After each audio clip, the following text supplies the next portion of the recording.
அவர் ஏன் உயிர்த்தெழுந்தாருன்னா ఎందుకు మరి ప్రాణంతో లేచాడంటే జీవంతో లేచాడంటే நமக்குள் வாசம் பண்ண మనలో జీవించడానికి మనలో వాసం చేయడానికి நீங்கள் நான் ஆராதிக்கிற ஆண்டவராக இயேசு கிறிஸ்து மரித்தவர் அல்ல, மரணத்தோடு போராடி தோல்வி அடைந்தவர் அல்ல, மரணத்தையும் பாதாளத்தையும் ஜெயித்து உயிரோடு உயிரோடு உயிரோடு உயிர்த்தெழுந்தாராம். உயிர்த்தெழுந்த இயேசுவின் மேலே சந்தோஷம்.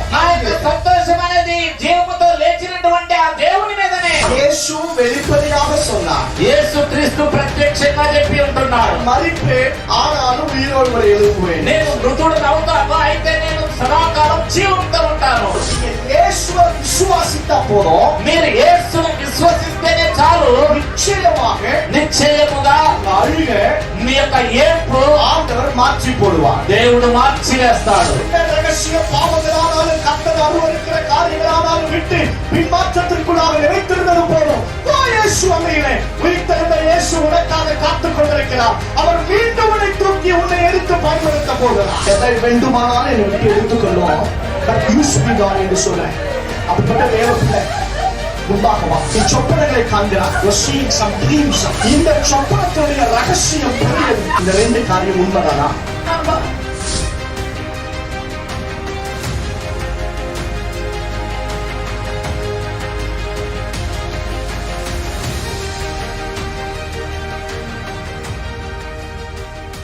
கையை உயர்த்தி ஸ்தோத்திரம் பண்ணுவோம். స్తోత్రం చెబుదాం. எல்லா மகிமையும் துதியும் கனமும் உயிர்த்தெழுந்த இயேசுவுக்கே உண்டாகட்டும்.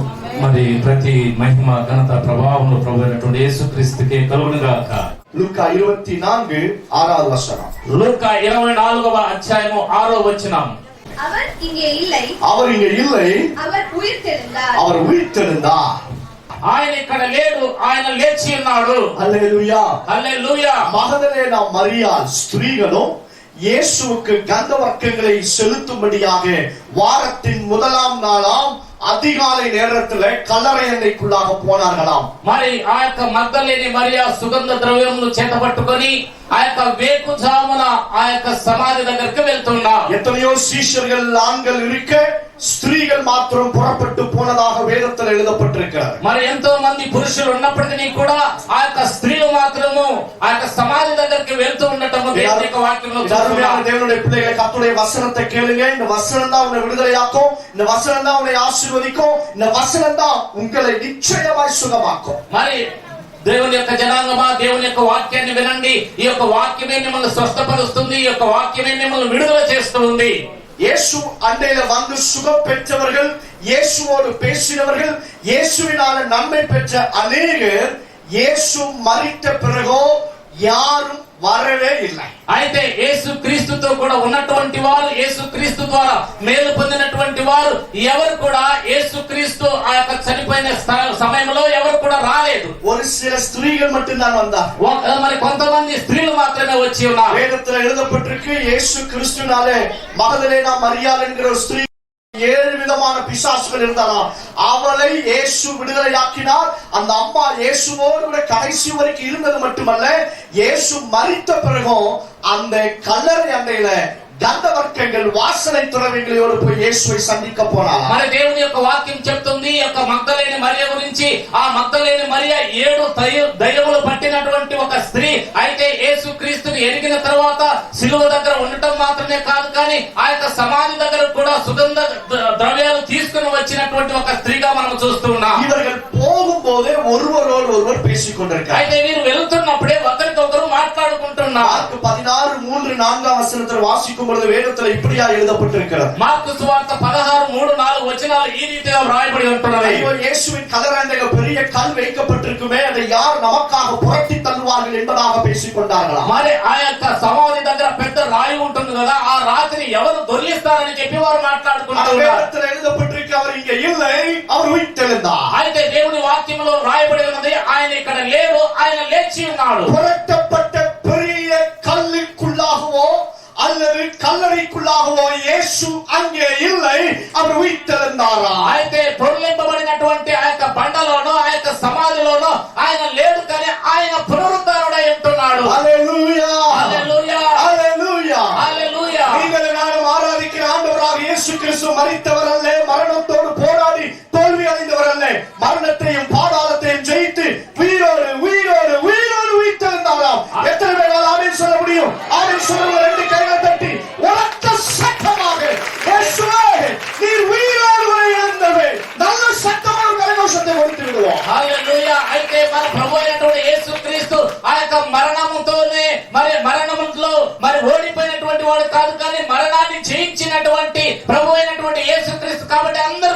మరి గొప్ప శబ్దంతో హల్లెలూయా చెప్పండి.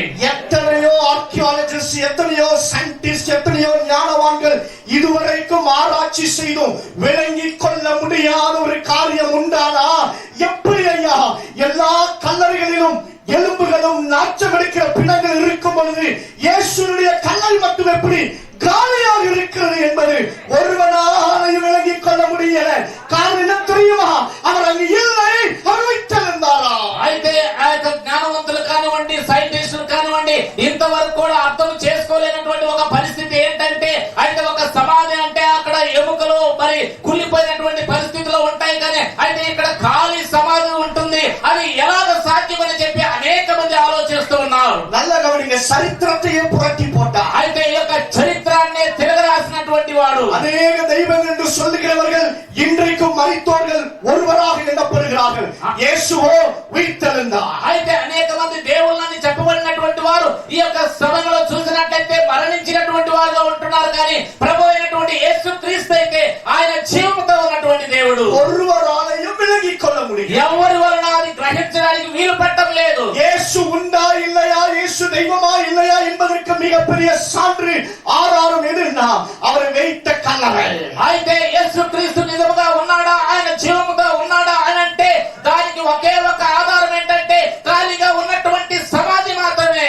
பிஃபோர் கிரைஸ்ட், ஆஃப்டர் கிரைஸ்ட் என்று சொல்லி சரித்திரத்தையே புரட்டி போட்டா. అయితే క్రీస్తుకు పూర్వము, క్రీస్తు తర్వాత అని ఆ యొక్క చరిత్రను తిరగరాశాడు. எத்தனை ரூமர்ஸ் எழுப்பினாலும் சரி இயேசு உயிர்த்தெழுந்தார். అయితే ఎంతగా దానిని అబద్ధం అన్నట్టుగా చేయడానికి ప్రయత్నం చేసిన వ్యర్థమే. அவர் அங்கே இல்லை. అయితే ఆయన అక్కడ లేడు. சபையா இணைந்து சொல்லுங்க, அவர் இங்கே இல்லை.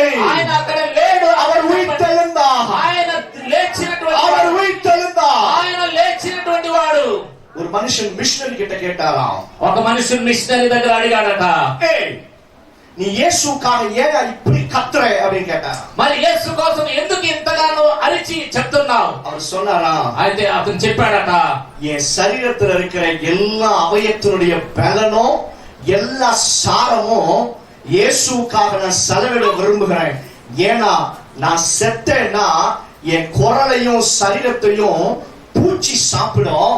நான் உயிரோடு கூட இருக்கும் பொழுது எனக்காக மரித்து உயிரோடு கூட எழுந்த இயேசுக்காக செலவிடப்படட்டும் என்று சொன்னாராம். అయితే ఆ యొక్క శబ్దము కానివ్వండి, ఆ యొక్క నరాలు కానివ్వండి, బలం అంతా కూడా నేను ప్రేమించుతున్నటువంటి నా దేవుని కోసం నేను ఖర్చు పెడతాను. ఎందుకంటే ఆ యొక్క సమాధిలోనికి పోతే అక్కడ ఆ యొక్క పురుగులు తింటాయి. కానీ అయితే బ్రతికి ఉన్నప్పుడు నేను ఆయన కోసం ఖర్చు పెడతాను. இன்றைக்கு நம்ம ஓடுகிறதும் பிரயாசப்படுகிறது யாருக்காகனா உயிர்த்தெழுந்த இயேசுக்காக. ఈ రోజు వరకు కూడా మనము ప్రయాసపడుతున్నది, పరిగెత్తుతున్నది ఎవరి కోసం అంటే ఆ లేచినటువంటి పునరుద్ధరణుడైనటువంటి యేసు కొరకే. அவர் உயிரோடு கூட எழும்புவார் என்பதை ஏற்கனவே இயேசு சொல்லி இருக்கிறார். ఆయన ముందుగానే చెప్పి ఉన్నాడు ఆయన మరలా లేస్తాడని. சில அடையாளங்கள் மூலமாக சொல்லி இருக்கிறார். మరి కొన్ని ఆధారాలతో చెప్పి ఉంటున్నాడు. ஒரு அடையாளம், ఒక్క ఆధారం ఏంటంటే யோனா எப்படி 3 நாட்கள் மீனின் வயிற்றில இருந்தாரோ அதே போல மனுஷகுமாரனாக இயேசு கிறிஸ்துவும் 3 நாட்கள் பாதாளத்தின் வாசலில் இருந்து பாதாளத்திற்குள்ளாக இருந்த உயிர்த்தெழுவார், 3வது நாள் உயிரோடு கூட எழும்புவார் என்பதாக అడయాలతోడు சொல்லியிருக்கிறார். అయితే యోనా ఏ రీతిగా అయితే చేప కడుపులో 3 దినాలు ఉన్నాడో అలాగనే ప్రభు అయినటువంటి యేసుక్రీస్తు కూడా ఈ యొక్క భూగర్భంలో 3 దినాలు ఉండి ఆ తర్వాత తిరిగి లేస్తాడని చెప్పబడి ఉంటున్నది. రెండవది இன்னொரு అడయాలத்தை சொல்லுகிறார். ఇంకొక ఆధారం చెప్తున్నాడు. రెండవది சாலமோன் கட்டின அல்லது இந்த தேவாலயம் 3 நாட்களில் இடிக்கப்பட்டு 3வது நாள் கட்டி மீண்டும் எழுப்புவேன் என்று சொல்லுகிறார். అయితే సొలొమోను కట్టినటువంటి ఆ దేవాలయం అనేది పడగొట్టినట్లయితే 3 దినాల్లో దాన్ని నేను లేపుతానని చెప్పి ఉంటున్నాడు. இப்படி பலவிதமான அடையாளங்களை சொல்லுகிறார். ఈ రీతిగా అనేక ఆధారములు చెప్పి ఉంటున్నాడు. యేసు வெளிப்படையாக சொன்னார். యేసుక్రీస్తు ప్రత్యక్షంగా చెప్పి ఉంటున్నాడు. மரிப்பேன் ஆனாலும் உயிரோடு கூட எழும்புவேன். నేను మృతుడను అవుతాను, అయితే నేను సదాకాలం జీవంతో ఉంటాను. இதை நம்பாத ஆட்கள், అయితే దీనిని నమ్మకుండా ఉన్నటువంటి ప్రజలు என்ன செய்தார்கள் என்பதை நம்ம வாசிக்க போகிறோம். ఏమి చేశారని చెప్పి మనం చూడబోతున్నాం. உயிரோடு கூட எழுந்த இயேசுவை நம்பலன்னா, మరి తిరిగి లేచినటువంటి జీవముతో లేచినటువంటి యేసును నమ్మకపోతే உங்க வாழ்க்கையில என்னென்ன நடக்கும் என்கிறத நம்ம வாசிக்க போகிறோம். మరి నీ జీవితంలో ఏమేమి జరుగుతాయని చెప్పి మనం ధ్యానించబోతున్నాం. வேதத்தில் எழுதப்பட்டிருக்கிறது, దేవుని వాక్యములో వ్రాయబడి ఉన్నది. லூக்கா 24:7 లూకా 24:7 அவர் சொன்னார் என்பதாக எழுதப்பட்டிருக்கிறது. ఆయన చెప్పాడని చెప్పి వ్రాయబడి ఉన్నది. மனுஷகுமாரன் பாவிகளான மனுஷர் கையில் ஒப்புக்கொடுக்கப்படவும் சிலுவையில் அறையப்படவும் 3ஆம் நாள் எழுந்திருக்கவும் வேண்டும் என்பதாக அவர் கலிலேயாவிலே இருந்த காலத்தில் உங்களுக்கு சொன்னதை நினைவு கூறுங்கள் என்றார்.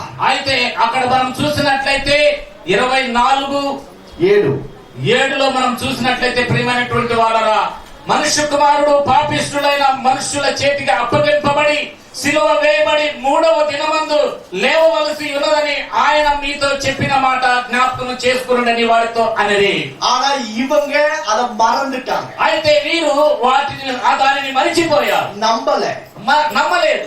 நம்பாததுனால, నమ్మనందువలన இவங்க வாழ்க்கையில என்ன நடந்தது என்றதை வாசிக்க போகிறோம். వీరి జీవితంలో ఏమి జరిగిందని మాత్రం మనం ధ్యానించబోతున్నాం. லூக்கா 24:17 లూకా 24:17 వాక్యంలో வேதத்தில் எழுதப்பட்டிருக்கு, దేవుని వాక్యంలో వ్రాయబడి ఉన్నది. அப்பொழுது அவர் அவர்களை நோக்கி, நீங்கள் துக்கமுகம்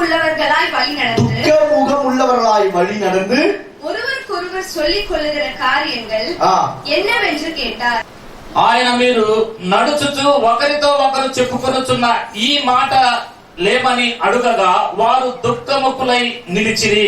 இவங்க எல்லாரும் எம்மாவூர் என்கிற ஊருக்கு நடந்து போகிறார்கள் శిష్యులు. మరి ఈ ఇద్దరు శిష్యులు ఎమ్మాయి గ్రామానికి వెళ్తూ ఉంటున్నారు. முகமெல்லாம் துக்கத்தினாலே அப்படியே சூழப்பட்டிருக்கிறது. మరి వీరి ముఖములు దుఃఖముతో కూడా నింపబడి ఉన్నారు. காரணம் என்னன்னா, కారణం ఏంటంటే இயேசு உயிரோடு கூட எழும்புவார் என்று சொன்ன அந்த வார்த்தையையும் மறந்துட்டாங்க, விசுவாசிக்கல. అయితే యేసుక్రీస్తు మరలా తిరిగి లేస్తాడన్నటువంటి మాట మరిచిపోయారు, విశ్వసించలేదు. இருக்கிறதுలే பயங்கரமான ஒரு சாத்தா எதுன்னா దుఃఖం. అయితే ఉన్నటువంటి దానిలోనే గొప్ప సాతాన్ ఏదంటే దుఃఖము, దుఃఖ ముఖం, దుఃఖ ముఖం.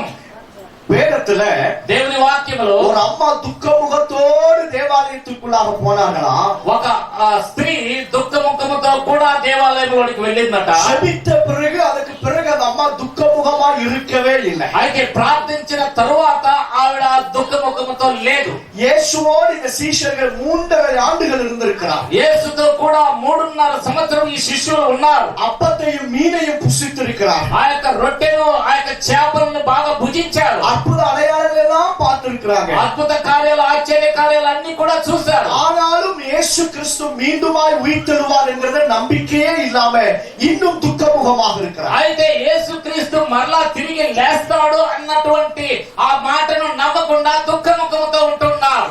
இயேசு உயிரோடு கூட எழுந்த இயேசுவை நீங்க நம்பலன்னா உங்க வாழ்க்கை முழுவதும் துக்கத்திலேயே கழிச்சிடுவீங்க. అయితే యేసుక్రీస్తు మరి తిరిగి లేచినాడని చెప్పి మీరు నమ్మలేదంటే మీ జీవితం అంతా కూడా దుఃఖముతోనే గడుపుతారు. உங்க துக்கம் சந்தோஷமாய் மாற வேண்டுமானா, మీ యొక్క దుఃఖము సంతోషముగా మార్చబడాలి అంటే இயேசு உயிர்த்தெழுந்திருக்கிறார் என்பதை நினைவில் கொண்டு கொள்ளுங்க. మరి యేసుక్రీస్తు తిరిగి లేచినాడు అన్నటువంటి విషయాన్ని జ్ఞాపకం చేసుకోరండి. அம்மா, అయ్యా అమ్మా, நான் ஏதோ ஒரு தத்துவத்தை சொல்லல, ஏதோ ஒரு கதையை சொல்லல, நடந்த சரித்திரத்தையும் அவர் உயிரோடு கூட இருக்கிறார் என்கிறதை అనుభవిస్తూ சொல்லுகிறோம். అయితే నేనేదో కథ, నేనేదో తత్వము చెప్పడానికి రాలేదు, కానీ ఇదిగో ఒక చరిత్రాన్ని చెప్తున్నాను. అది ఏంటంటే అనుభవపూర్వకంగా నేను అనుభవించిన దాన్ని నేను చెప్తూ ఉన్నాను. நல்ல கவனிங்க, இயேசு உயிரோடு இருப்பதற்கு என்ன சாட்சி, என்ன அடையாளம் என்று சொல்லி கேள்வி கேட்கலாம். ఒకవేళ మీరు అడగవచ్చు, ఏంటి ఆయన జీవంతో ఉన్నాడు అన్నదానికి ఏంటి ఆధారం, ఏంటి సాక్ష్యం మీరు అడగవచ్చు. வலது கரத்தை எடுத்து இருதயத்தில் வைத்துக்கொள்.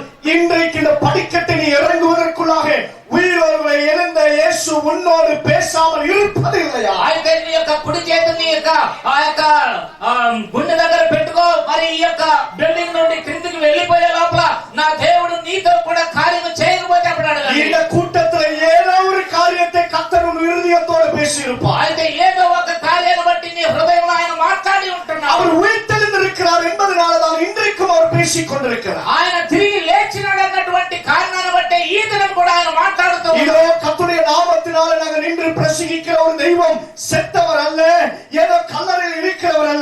உயிர்த்தெழுந்த ஒரு தெய்வத்தை குறித்து மிகுந்த தைரியத்தோடு பிரசங்கிக்கிறோம். అయితే యేసు నామములో మేము మాట్లాడుతున్నామంటే ఆయన ఏదో మరణించి మరణంలో ఉన్నటువంటి ఆయన కాదు, కానీ సజీవుడై ఆయన తిరిగి లేచినటువంటి దేవుడు. நீங்கள் நம்பினாலும் நம்பாமல் போனாலும் இதோ உயிர்த்தெழுந்த இயேசுவின் மேடையிலே எங்களுடைய வலது வருஷத்துல நிற்கிறாரா? అయితే మీరు నమ్మినా నమ్మకపోయినప్పటికీ కూడా ఈ యొక్క స్టేజ్ మీద ఉన్నటువంటి మాకు కుడి ప్రక్కన ఆయన ఉంటూ ఉన్నాడు. அவர் இந்த இடத்துல அசைவாடி கொண்டிருக்கிறார். ఆయన ఇక్కడ సంచారం చేస్తూ ఉన్నాడు. எத்தனை பேரால விசுவாசிக்க முடியும்? கண்களை மூடி தலைக்கு மேல கரகோஷத்தை, அப்பா இந்த இடத்துல நீ வாசம் பண்ணுவதற்காக உமக்கு கொடான கொடி ஸ்தோத்திரம் என்று சொல்லிவிடுவோம். ఎంతమంది అయితే నమ్ముతున్నారో అందరూ చేతులు పైకెత్తి మీ తలలు పైకెత్తి ఆయన దేవుని స్తుతించండి. హల్లెలూయా చెప్పండి. ஹல்லேலூயா, హల్లెలూయా, ஹல்லேலూயா. హల్లెలూయా. ஒரு அம்மாவுக்கு இளமையான வயதிலேயே புருஷன் மரித்து போனார். ఒక స్త్రీకి చిన్న వయసులోనే లేత వయసులోనే పురుషుడు అనగా భర్త చనిపోయాడు. ரெடில்ஸ்ல இருக்கிறாங்க. రెడీల్స్ లో ఉన్నారు. அந்த அம்மா ரொம்ப கஷ்டப்பட்டு ஒரே மகனை வளர்த்து வந்தா. ఆ స్త్రీ చాలా కష్టపడి ఆ బిడ్డని ఒక మగ పిల్లాన్ని మరి చాకింది. அவனுக்கு 27 வயது வந்ததா. మరి ఆ బిడ్డకి 27 సంవత్సరాలు వచ్చాయి. வேலை விஷயமாக பைபாஸ்ல போகும்போது ஒரு வண்டி வந்து அவனை இடித்து நடு ரோட்ல அவன் கீழே விழுந்துட்டான். அவனுடைய மண்டை ஓடி திறந்ததா. అయితే ఆ యొక్క ఉద్యోగానికి వెళ్తున్నటువంటి సమయంలో ఒక యాక్సిడెంట్ కావటం వల్ల అతను క్రింద పడి ఆ యొక్క పుర్రె మరి బద్దలైపోయింది. அவன் மரித்து போனான். అతను మరణించాడు. அவனை கொண்டு போய் அரசு மருத்துவமனையில மாற்றூரில் வைக்கிறாங்க. మరి ప్రభుత్వం హాస్పిటల్లో తీసుకొని పోయి పెడుతున్నారు. అక్కడ మార్చురీ ఉంటుంది కదా, అక్కడ పెడుతున్నారు. அந்த அம்மாவுக்கு தாய்க்கு செய்தி வருது. ఆ తల్లి గారికి ఆ యొక్క వార్త వస్తుంది. அந்த அம்மாவுக்கு ஒரே அண்ணன் இருக்கிறார். ఆ స్త్రీకి ఒక అన్న ఉంటున్నాడు. மரித்த செய்தி வருது. మరణించినటువంటి వార్త அந்த వినబడుతుంది. பக்கத்துல வீட்டுக்காரங்க எல்லாரும் ஓன் அழுகிறாங்க. ఆ యొక్క ఇంటి ప్రక్కన ఉన్నటువంటి వారందరూ కూడా ఎంతగానో ఏడుస్తూ ఉన్నారు. ஓன் அழுகிறாங்க. మరి ఎంతో గంభీరంగా ఏడుస్తూ அம்மா ఉన్నారు. அவனுக்கு இருந்தது ஒரே மகன், அவனும் மரித்து போனான். అయ్యో నీకు ఉన్నటువంటిది ఒకే కుమారుడు కదా, ఆ కుమారుడు కూడా మరణించాడే అని చెప్పి எல்லாரும் பயப்படுறாங்க, எங்க இந்த அம்மா தற்கொலை செய்து கொள்வாளோ என்று சொல்லி. అందరూ భయపడుతూ ఉన్నారు, ఎక్కడ ఆవిడ ఆత్మహత్య చేసుకుంటుందో அந்த అని அம்மா చెప్పి. நேரா ஒரு வீட்டுக்குள்ளாக போய் அந்த அம்மா வீட்டுக்குள்ளாக போய் அறையை பூட்டி முழங்கால் பண்ணிட்டு வார்த்தையை சொன்னார்களா. మరి ఆ స్త్రీ తన యొక్క గదిలోనికి వెళ్లి ఆ యొక్క తలుపు వేసుకుని ఈ విధంగా ప్రార్థన చేశారు. இயேசுவே எனக்கு புருஷனும் இல்ல. యేసయ్యా నాకు భర్త లేడు. இவங்க எல்லாம் சொல்றாங்க மகனும் இறந்து போனான் என்று சொல்லி. అయితే వీరందరూ చెప్తూ ఉన్నారు నా కుమారుడు చచ్చిపోయినాడు అని చెప్పి. ஆனா நான் விசுவாசிக்கிறேன். అయితే నేను విశ్వాసిస్తున్నాను. அவனை நீ உயிர்த்தெழ செய்ய போகிறேன். ఆ యొక్క కుమారుణ్ణి బ్రతికింపబోతున్నా. காரணம் என்னன்னா நீ உயிரோடு கூட எழுந்திருக்கிறீர். మరి కారణం ఏంటంటే నీవు జీవముతో కూడా లేచినటువంటి விசுவாசிக்கிறவர் மரித்தாலும் பிழைப்பான் என்று சொல்லியிருக்கீங்களே. మరి విశ్వసించినటువంటి వారు మరణించినా బ్రతుకుతారని చెప్పి. மரித்து போய் 4 நாட்களாய் நாறிக்கொண்டிருந்த லாசருவை உயிரோடு கூட எழுப்பினீரே. మరి మరణించి 4 దినాలైనటువంటి లాజరును కూడా మీరు బ్రతికించారే. உயிர்த்தெழுதல் வல்லமை மகனை எழுப்புவதாக. మరి మీ యొక్క పునరుద్ధానపు శక్తి నా యొక్క కుమారుని కూడా బ్రతికించునుగాక. அம்மா கொஞ்சம் கூட பயப்படாம துக்கமுகமா இல்லாம நேரா மார்ச்சுரிக்கு போனார்களா. అయితే ఆవిడ ఏ మాత్రం కూడా దుఃఖముఖంతో కాకుండా ఆ యొక్క హాస్పిటల్ దగ్గర ఉన్నటువంటి మార్చుకి వెళ్ళి எல்லாரும் சொன்னார்கள் இந்த அம்மா மகனை இழந்ததுனால புத்தி பிரேதலித்து போனது, இந்த அம்மாவுக்கு புத்தி எல்லாம் கெட்டு போனது என்பதாக சொல்லிக் கொண்டிருந்தார். అయితే ఆ కుమారుడు చనిపోవటం చేత ఆ యొక్క స్త్రీ యొక్క తలంపు ఆ యొక్క మతి స్థిమితం లేకుండా పోయిందని చెప్పి అనుకుంటున్నాడు. மார்ச்சுல போய் தலைமாட்டில நின்று கூட ஜெபித்தாரா. అయితే అక్కడికి వెళ్ళి హాస్పిటల్ దగ్గరికి వెళ్ళి అక్కడ ప్రార్థన చేస్తూ ఉన్నది. இயேசுவே நீ உயிர்த்தெழுந்து యేసయ్యా నువ్వు జీవముతో లేచిన இவனை உயிரோடு எழுப்பு.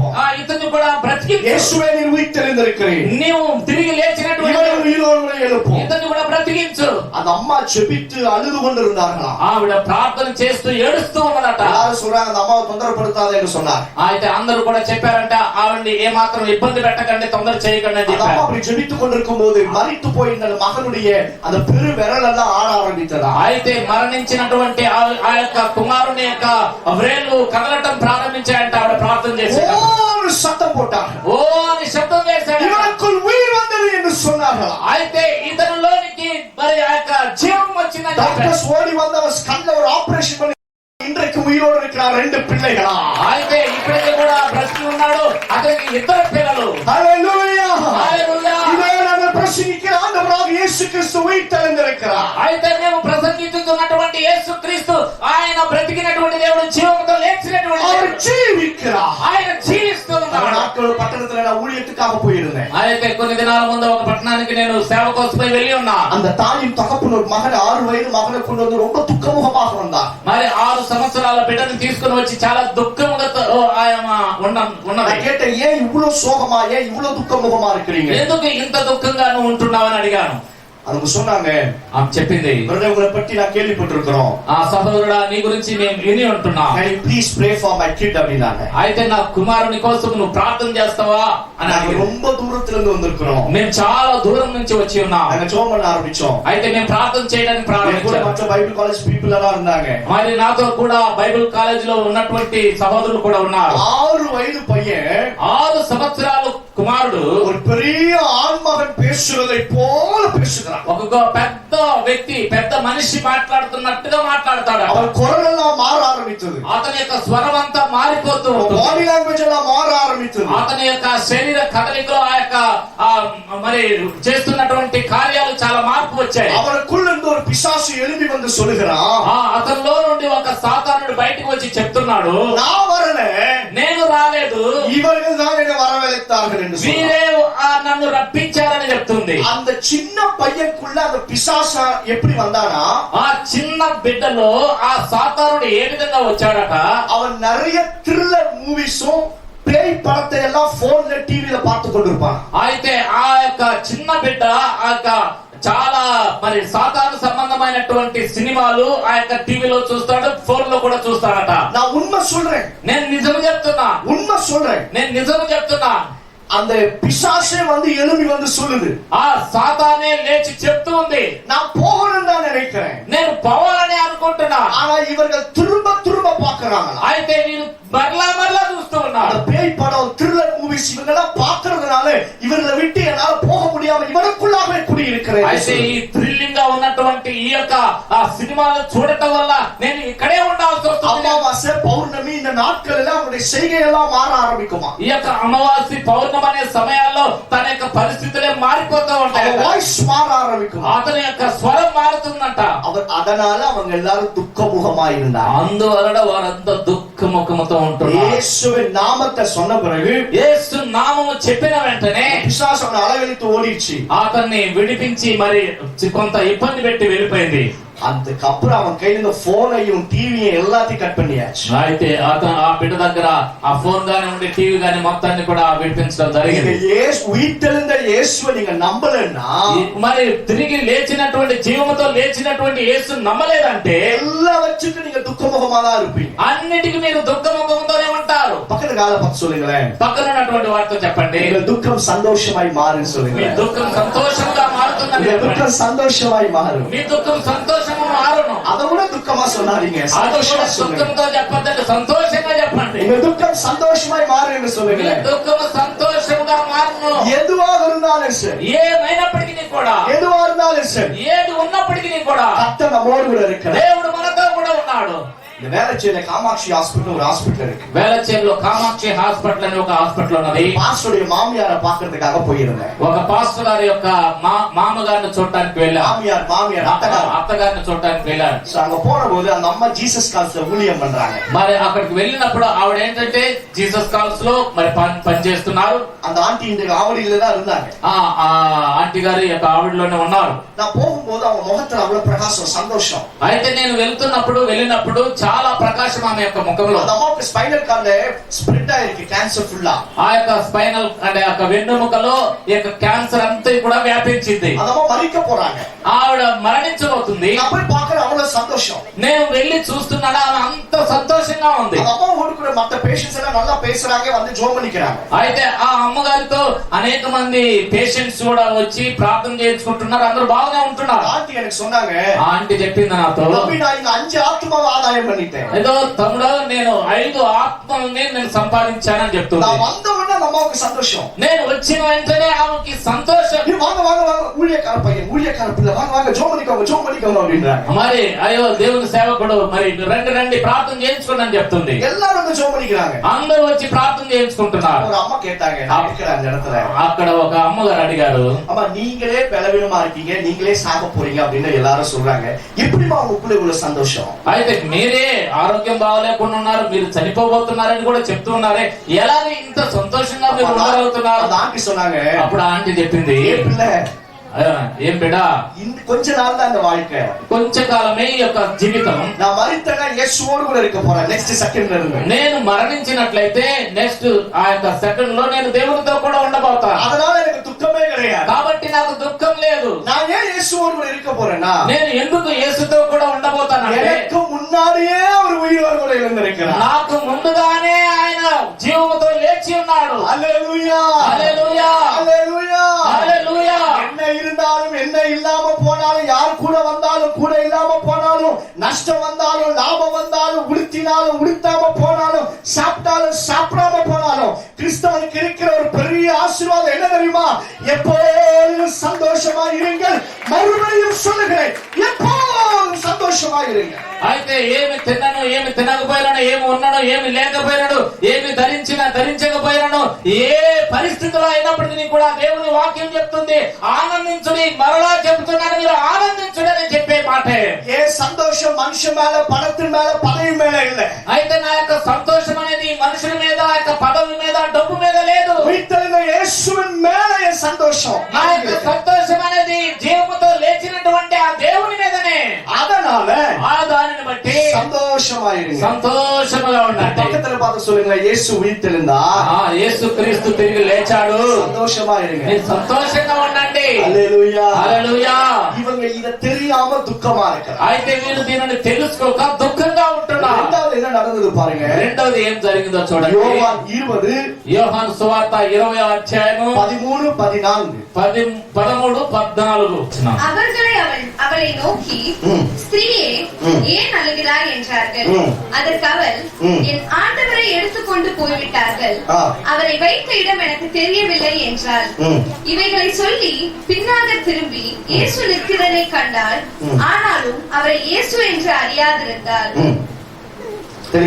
వారు, అమ్మా ఎందుకు ఏడ్చుచున్నావని ఆమెను అడుగగా, ఆమె, నా ప్రభువును ఎవరో ఎత్తుకుని పోయిరి, ఆయనను ఎక్కడ ఉంచిరో నాకు తెలియలేదని చెప్పాను. ఆమె ఈ మాట చెప్పి వెనుక తట్టు తిరిగి యేసు నిలిచి ఉండట చూచిన గాని ఆయన యేసు అని గుర్తుపట్టలేదు. ఆమేన్, ఆమేన్. ఈ இடத்துல, ఈ స్థలంలో அந்த ஸ்திரீ அழுது கொண்டே இருக்கிறா. ఆమె ఏడుస్తూ ఉన్నదట.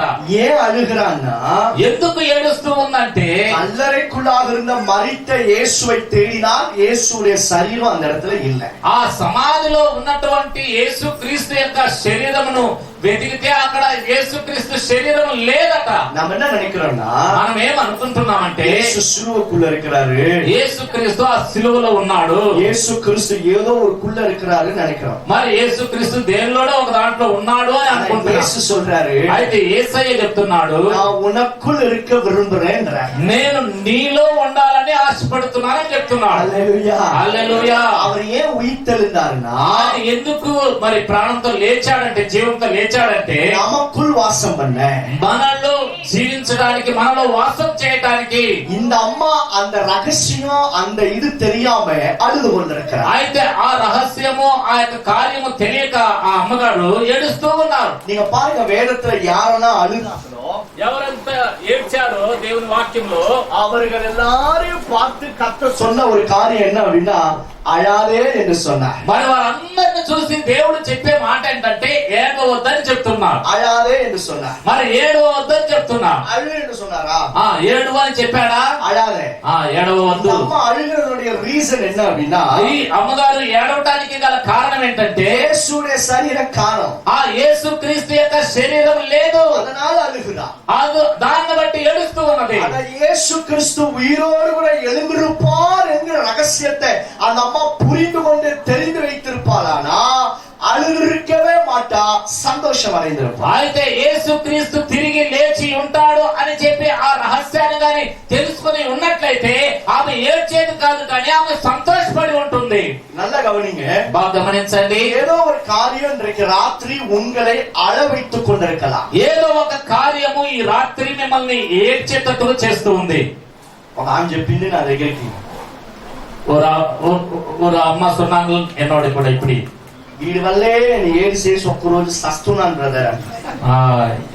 இவனாலதான் நான் அழுது அழுது சாகுறேன் என்று இவனாலதான் நான் அழுது சாகுறேன் அப்படின்னா, మరి ఇతని వల్లే నేను ఏడ్చి ఏడ్చి చచ్చిపోతానేమో.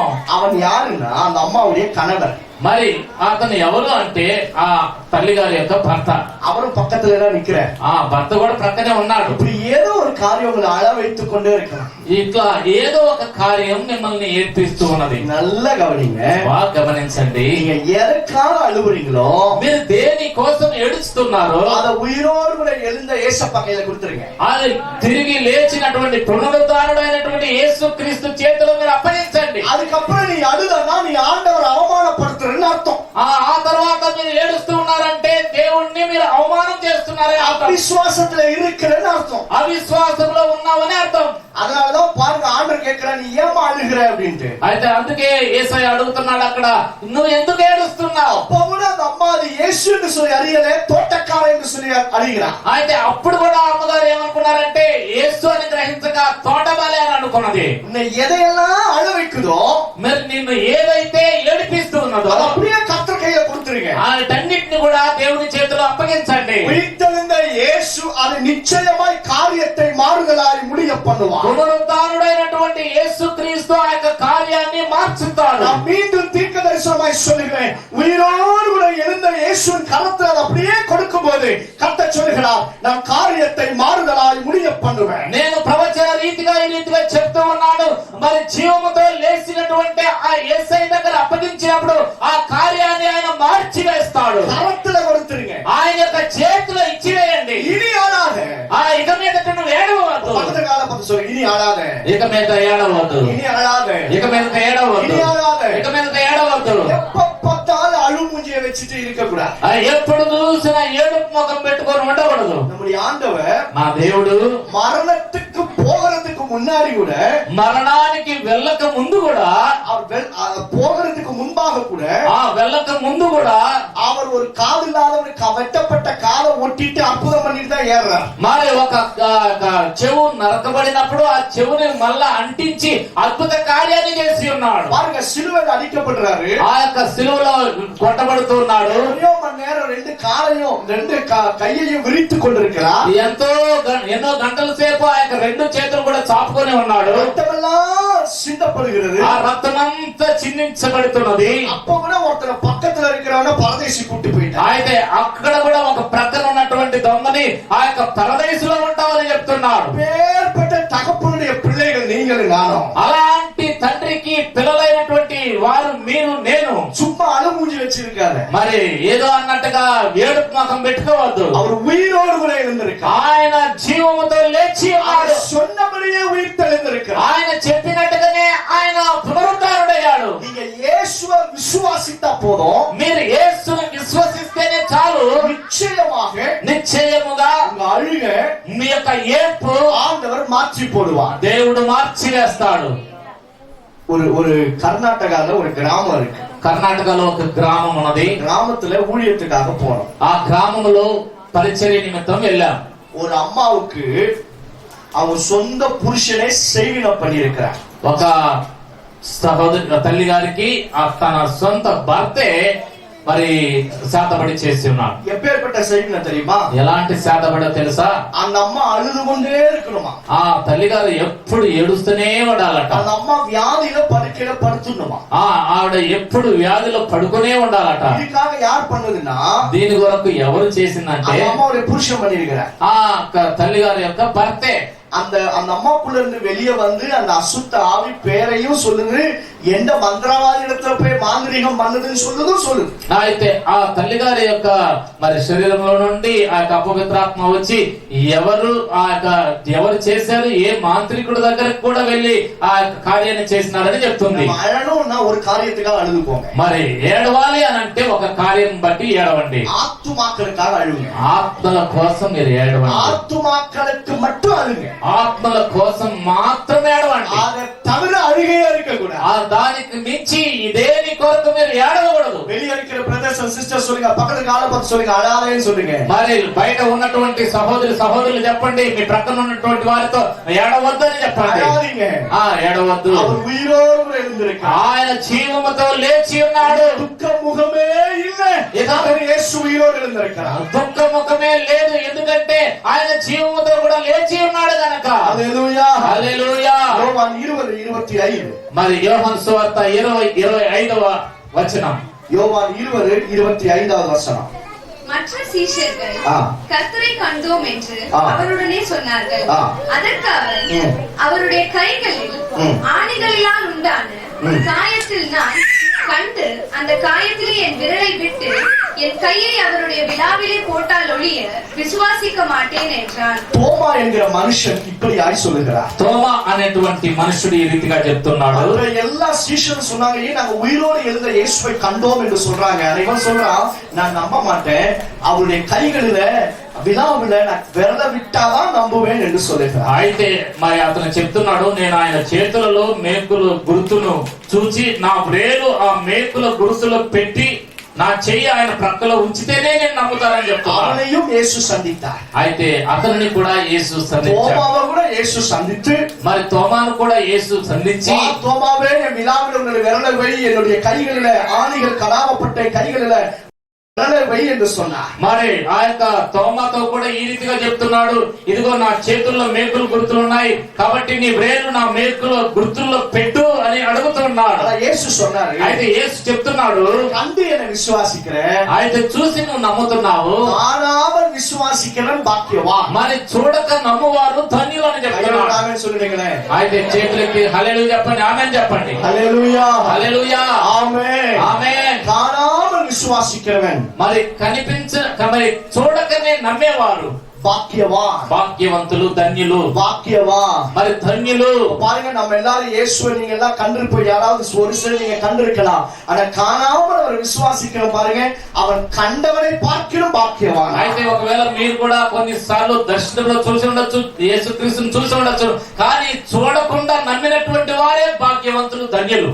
அல்லேலூயா, அல்லேலூயா. என் வாழ்க்கையில படப்பையில ஒரு இடம் ஒண்ணு இருக்கு, ஒரு பெரிய ஒரு வயல்வெளி மாதிரி இருக்கும், அதுல ஒரு ரூம் இருக்கும். நான் ரொம்ப வருஷத்துக்கு முன்னாடி இயேசுவே உங்களை பார்க்கணும்னு சொல்லி ஒண்ணுமே சாப்பிடாம குடிக்காம அந்த இடத்துல போய் உட்கார்ந்தேன். అయితే పడపైలో ఒక పెద్ద మైదానం లాగా ఉంటుంది, అక్కడ రూమ్ ఉంటుంది. ఆ రూమ్ లో నేను మరి ఏమి కూడా భుజించకుండా యేసయ్యా నేను నిన్ను చూడాలి అన్నటువంటి ఆశతో నేను అక్కడ వెళ్ళి మరి ఉన్నా. ஆனா பார்க்கவே இல்ல. అయితే నేను చూడలేదు, கடைசி வரைக்கும் பார்க்கல. మరి చివరి వరకు చూడలే. எப்படி எழுந்து வந்த அப்படின்னா, ఎలాగ లేచి వచ్చానంటే பயங்கரமான பசி, మరి చాలా ఆకలి, தாகம், దాహం. காலையில விடிய கால 4 மணிக்கு எழும்பி வந்து அந்த இடத்துல ஒரு பாட்டி இருப்பாங்க, அவங்க கிட்ட தண்ணி வாங்கி குடிச்சிட்டு அங்கேயே படுத்துட்டு அடுத்த நாள் புறப்பட்டு வந்தாச்சு. అయితే అక్కడ ఒక ముసలావిడ ఉంటుంది, ఆ ముసలావిడ దగ్గర నీళ్లు మాత్రం తీసుకొని అక్కడ ఉదయం వెళ్ళి మళ్ళా మరుసటి రోజు వచ్చేసాను. ஆனா ரொம்ப கில்ட் கான்ஷியஸ், ஆனா ரொம்ப குற்றமான சாட்சியா இருந்தது. ஐயோ பார்க்கவே இல்லையே அப்படின்னு. అయితే నాకు ఒక తప్పుడు ఆలోచన అనేది, అంటే ఎలాగంటే నన్ను నేను నిందించుకుంటున్నాను, అయ్యో నేను దేవుణ్ణి చూడలేదే అని. அப்போ ஒரு போதகர் இப்படியாய் பிரசங்கித்தார். అయితే ఒక బోధకుడు ఈ రీతిగా ప్రసంగించాడు, நீ காணாம விசுவாசிக்கிறல்ல, నీవు చూడకుండా విశ్వసిస్తున్నావు కదా, பாக்கியவான், నీవు ధన్యుడివు. ஒரே தீர்க்க தரிசனமா இருந்தது. ఆ యొక్క మాట నాకు ఒకే దీర్ఘ దర్శనంగా ఉన్నది. நம்ம ஃபாஸ்டிங் பண்ணது வீணா போகல. అయితే నేను ఉపవాసం ఉన్నందుకు అది వ్యర్థంగా పోలేదు. கர்த்தர் யார் மூலமாவோ பேசுறார். మరి దేవుడు ఎవరి ద్వారానో మాట్లాడుతున్నాడు. ஆண்டவர் நமக்குள்ளாய் விசுவாசத்தை பார்க்கிறார். అయితే దేవుడు మనలో విశ్వాసాన్ని చూడాలనుకుంటున్నాడు, చూస్తున్నాడు. உங்களுக்குள்ள ஒரு பலவீனம் இருக்கும், నీలో ఒక బలహీనత ఉంటుంది, அது உண்மை. அது ரிப்போர்ட் சொல்லும், అది నిజమే. రిపోర్ట్ சொல்லும், மெடிக்கல் ரிப்போர்ட் சொல்லும், ఆ మెడికల్ రిపోర్ట్ చెప్తుంది, அது உண்மை, అది నిజమే. ஆனா అయితే ఫ్యాక్ట్ விட ఆ యొక్క నిజము కంటే faith எப்பவுமே அதிகமாய் பலன் கொடுக்கும். అయితే ఆ విశ్వాసం అనేది ఆ నిజము కంటే ఎక్కువైన ఫలితాన్ని ఇస్తుంది. என்கிட்ட நிறைய சாட்சி இருக்கு. నా దగ్గర చాలా సాక్షులు ఉన్నాయి. அம்மாவுக்கு திருமணமாகி 6 மாதத்துல கேன்சர் கர்ப்பப்பையில வந்துச்சு, கர்ப்பப்பையை தூக்கிட்டாங்க. మరి మా యొక్క తల్లి గారికి ఆ యొక్క గర్భసంచిలో క్యాన్సర్ వచ్చింది, ఆ గర్భసంచిని తీసివేశారు. அந்த புருஷனும் மனைவி அழுது கொண்டு வீட்டுக்கு போயிட்டாங்களா, ஜெபம் பண்ணிட்டு. సారీ, ఒక అమ్మగారికి ఆ యొక్క భర్త వారు ఏడ్చుకుంటూ వెళ్ళిపోయారు. ఒక ఆవిడికి గర్భసంచిలో క్యాన్సర్ గడ్డు ఉంది. సో గర్భసంచినే తీసేశారంట.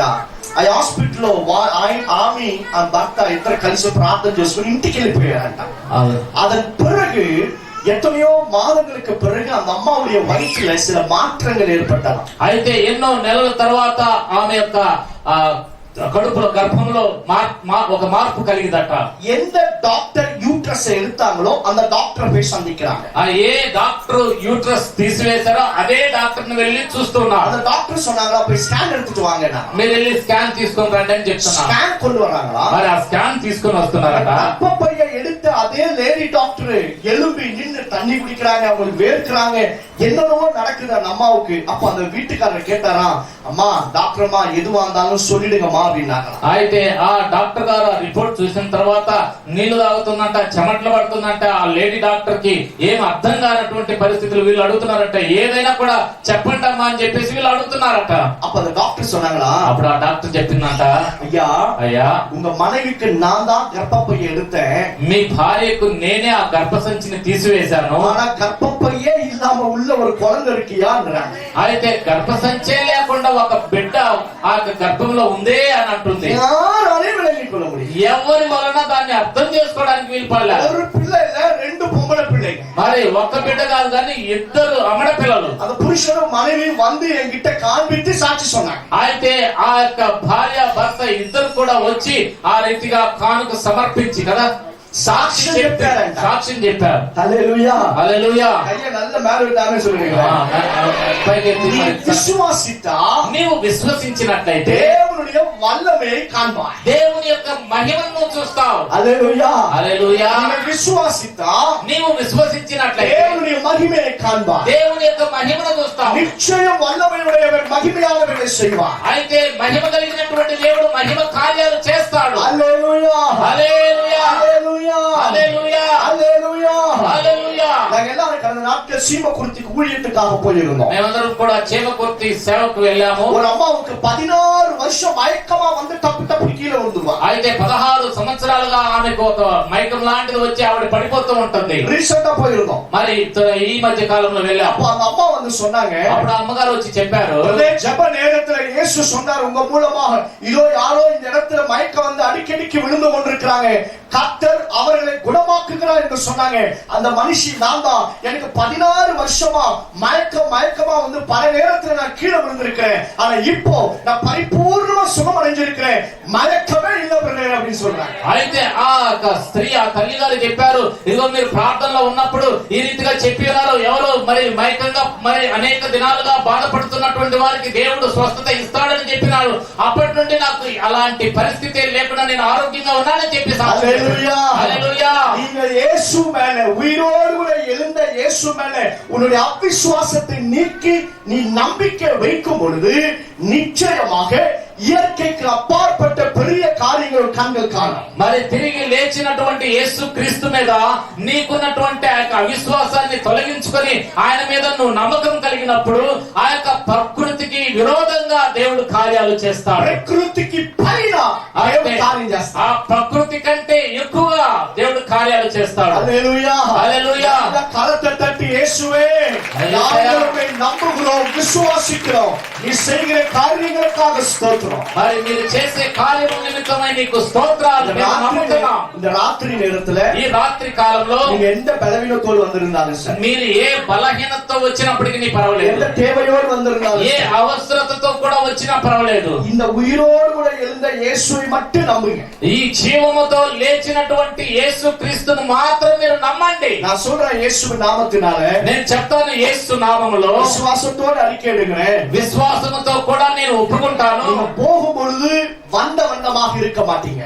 మీరు వెళ్ళేటప్పుడు వచ్చిన రీతిగా మీరు ఉండనే ఉండరు. హల్లెలూయా. హల్లెలూయా. హల్లెలూయా. హల్లెలూయా. யோவான் 21:3. యోహాను సువార్త 21:3. அடுத்து என்ன நடக்குது பாருங்க. మరి అక్కడ జరిగింది ఏంటి చూద్దాం. நீங்க இயேசுவை విశ్వాసిயாததனால, యేసును విశ్వసించనందువలన, உயிர்த்தெழுதலை நம்பாததனால, ఆ యొక్క పునరుత్థానమును నమ్మనందువలన என்ன நடக்குது பாருங்க. ఏమి జరుగుతుందో చూడండి. யோவான் 21:3 வாசி. சீமோன் பேதுரு மற்றவர்களை நோக்கி மீன் பிடிக்க போகிறேன் என்றான். மீன் பிடிக்க போகிறேன் என்றான். அதற்கு அவர்கள் நாங்களும் உம்முடனே கூட வருகிறோம் என்றார்கள். அவர்கள் புறப்பட்டு போய் உடனே படவேறினார்கள்.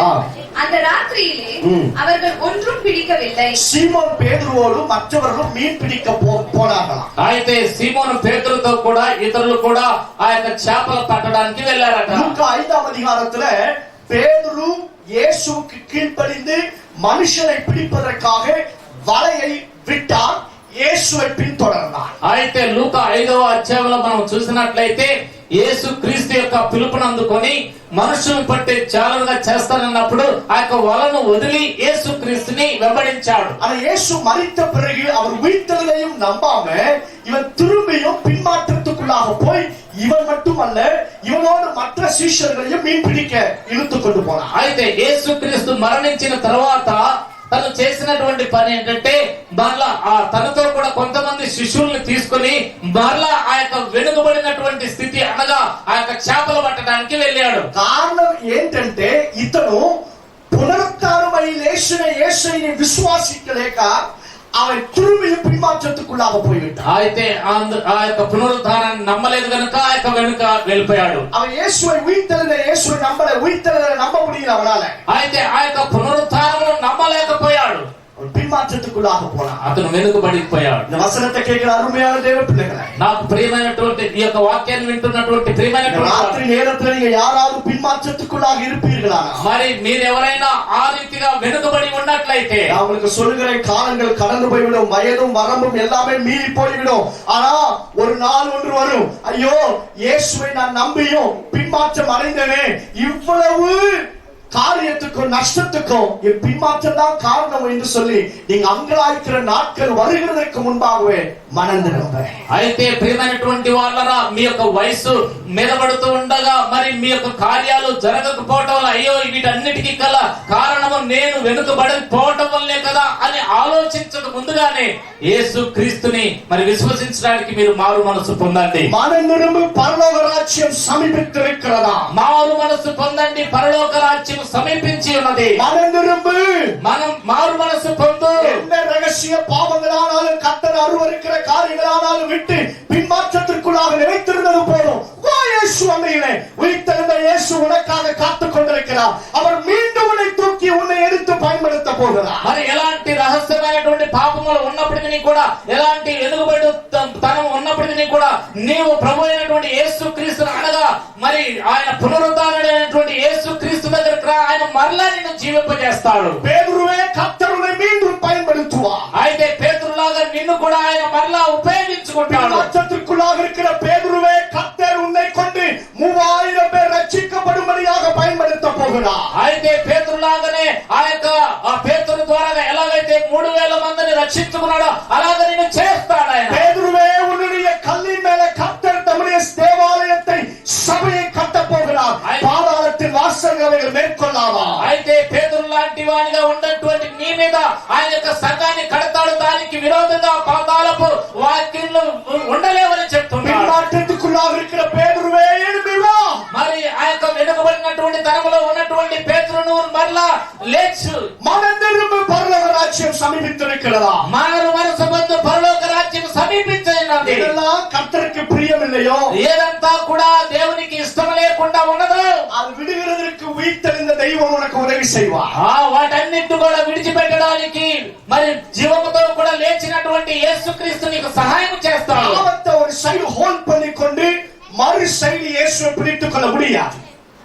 పాపమును ఒక ప్రక్కను పట్టుకొని మరొక ప్రక్క యేసుక్రీస్తును పట్టుకోవాలంటే కుదరదు. கர்த்தர் பரிசுத்தம் உள்ளவர், దేవుడు పరిశుద్ధుడు. அவரை போல நம்மையும் பரிசுத்தம் உள்ளவனாய் மாற்றவே இயேசு உயிர்த்தெழுந்திருக்கிறார். ఆయన లాగానే పరిశుద్ధంగా ఉంచడానికి ఆయన తిరిగి లేచి ఉన్నాడు. இந்த உலக வாழ்க்கையில நாம் பரிசுத்தத்திலே இடறி விழுந்தாலும் நம்மை மீண்டும் எழுப்பி நிற்பதற்காக இயேசு உயிர்த்தெழுந்தார். అయితే ఈ లోకములో పరిశుద్ధతలో నిలబడక తొట్టిల్లినటువంటి స్థితిలో ఉంటే మరలా మనం నిలబడడానికి ప్రభు అయినటువంటి యేసుక్రీస్తు తిరిగి లేచి ఉన్నాడు. பின்மாற்றத்திற்குள்ளாக இருக்கலாம். ఒకవేళ నువ్వు ఎన్నుకోబడినటువంటి స్థితిలో ఉండవచ్చును. இயேசு உனக்காக உயிர்த்தெழுந்திருக்கிறார். యేసు నీ కోసం తిరిగి లేచి ఉన్నాడు. மீண்டும் பரிசுத்தப்படுத்த போகிறார். మరలా నిన్ను పరిశుద్ధపరచబోతున్నాడు. மீண்டும் கர்த்தர் பயன்படுத்த போகிறார். మరలా నిన్ను ఆయన వాడుకోబోతున్నాడు. நல்ல கைகள் மேல ஆமென் சொல்லிடுவோம். అందరూ చేతుల పైకెత్తి హల్లెలూయా చెప్దాం, ఆమేన్ చెప్దాం. அவர் உயிர்த்தெழுந்ததினால ఆయన యొక్క పునరుత్థానము వలన நீ துக்க ముఖం இல்லை, ఇక దుఃఖ ముఖం లేదు, ఈ అழுகை இல்லை, ఇక ఏడుపు లేదు, అవిశ్వాసం இல்லை, ఇక అవిశ్వాసం లేదు, అశుద్ధం இல்லை, ఇక అపవిత్రత లేదు, పిన్మాత్రం இல்லை, ఇక వెనుకబడే తనం లేదు. எல்லாரும் எழும்பி நிற்கலாமா? అందరూ లేచి నిలబడదామా? எல்லாரும் எழும்பி நின்று అందరూ లేచి నిలబడి இப்போது உங்களுக்காக ஜெபிக்க போகிறோம். మీకోసం ప్రార్థన చేయబోతున్నాం. நீங்க செய்ய வேண்டிய ஒரே காரியம், మీరు చేయవలసినటువంటి ఒకే కార్యం, యేసప్పா என் வாழ்க்கையை நீங்க பாக்குறீங்க, యేసయ్యా నా యొక్క జీవితాన్ని మీరు చూస్తున్నారు, ஆண்டவரே நான் பின்மாற்றம் அடைந்திருக்கிறேன், నేను వెనుకబడి ఉన్నాను ప్రభువా, பிடிக்காத காரியம் வாழ்க்கையில உண்டு, నీకు ఇష్టం లేనటువంటి కార్యం నా జీవితంలో ఉన్నది, ஆனா நீ உயிர்த்தெழுந்திருக்கிறீங்கப்பா. అయితే మీరు తిరిగి లేచినటువంటి పునరుద్ధానుడు నాయనా, நரகத்திற்குள்ளாய் தள்ளுவதற்காக அல்ல, నరకంలోనికి మరి పంపించడానికి కాదు, కానీ கரைத்திரை இல்லாம ఎలాంటి మచ్చ డాగు లేకుండా, நான் வழுவி போகாம నేను తొట్టిల్లకుండా உம்முடைய சந்நிதியிலே பரலோக ராஜ்யத்தில் நிற்பதற்காக எனக்காக நீ உயிரோடு இருந்திருக்கிறேன். మీ పరలోక రాజ్యంలో మీ సన్నిధిలో ఉండటానికి నా కొరకై తిరిగి లేచి ఉన్నారు. உயிர்த்தெழுந்த இயேசுவே, మరి తిరిగి లేచినటువంటి యేసయ్యా, ரத்தத்தினால் என்னை கழுவுங்க. నీ రక్తముతో నన్ను కడుగుము. இந்த இடத்துல நீங்க ஃபிட்ஸ் நோயோடு வந்திருக்கீங்க, మరి ఈ యొక్క మూర్ఛ వ్యాధితో వచ్చి ఉంటున్నారు, ஃபிட்ஸ் நோயோடு இருக்கலாம், ఈ యొక్క మూర్ఛ వ్యాధితో ఉండవచ్చును. உயிர்த்தெழுந்த இயேசுவின் நாமத்தினால கர்த்தர் உன்னை குணமாக்குகிறார். మరి పునరుద్ధానుడైనటువంటి యేసుక్రీస్తు నామములో నిన్ను ఆయన స్వస్థపరచబోతున్నాడు. இந்த இடத்துல தேவ பிள்ளையே, அடிக்கடிக்கு நீங்க ஹாஸ்பிட்டல் அட்மிஷன் வரைக்கும் போகுது, அடிக்கடிக்கு போகுது. ஒரு வருஷத்துல அட்லீஸ்ட் ஒரு முறையாவது ஹாஸ்பிட்டல் அட்மிஷன் ஆகுறீங்க. அப்படிப்பட்ட தேவ பிள்ளை யாரா இருந்தாலும் வலது கரத்தை மேல உயர்த்துங்க. இயேசுவின் நாமத்தை உடைக்க, இயேசுவின் நாமத்தினால எல்லா பலவீனத்தின் கட்டுகளையும் நசரேயனாக இயேசுவின் நாமத்தினால பலவீனப்படுத்துகிற பொல்லாத ஆவியை இயேசுவின் நாமத்தினால நிர்மூலமடைவதா. ஒரு வலது கால் எல்லா நரம்பு இழுக்கிற பலவீனத்தையும் இயேசுவின் நாமத்தினால சுகமடையட்டும். உன் காதுல ஏதோ ஒரு சத்தம் கேட்டுக்கொண்டிருக்க, வித்தியாசமான சத்தம், கர்த்தர் சொல்லுகிறார், இன்றைக்கு அவைகளை கர்த்தர் அறுத்து போடுகிறார். இந்த இடத்துல தேவ பிள்ளைய நீ சொல்லுகிறார், ஆண்டவரே எதை வேண்டுமானாலும் என்னை விட்டு எடுத்துக்கொள்ளும், ஆனா என்னை பயன்படுத்தும் என்று சொல்லி கதறுகிறார். எதை வேண்டுமானாலும் என்னை விட்டு எடுத்துக்கொள்ளும், என்று சொல்றேன். அப்படிப்பட்ட தேவ பிள்ளை முன்பாக வா. தேவன் தம்முடைய அபிஷேகம் அந்த உன்னதமான அக்கினியை மேல அவர் கொண்டு வரட்டும். இரண்டாவது, இந்த இடத்துல ஒரு தேவ பிள்ளை நீ சொப்பனங்களை காண்கிறார். அந்த கனவுல, அந்த சொப்பனத்துல ஒரு பெரிய மிருகத்தை காண்கிறார். அந்த மிருகம் அநேக காரியங்களை விழுங்கி கொண்டிருக்கிறதை நீ பார்க்கிறார். இந்த சொப்பனத்துடைய ரகசியம் பெரியது, இந்த சொப்பனத்துடைய ரகசியம் பெரியது. அந்த பெரிய மிருகம் எழுந்தருளி அநேகரை விழுங்குறதை நீ பார்க்கிறார்.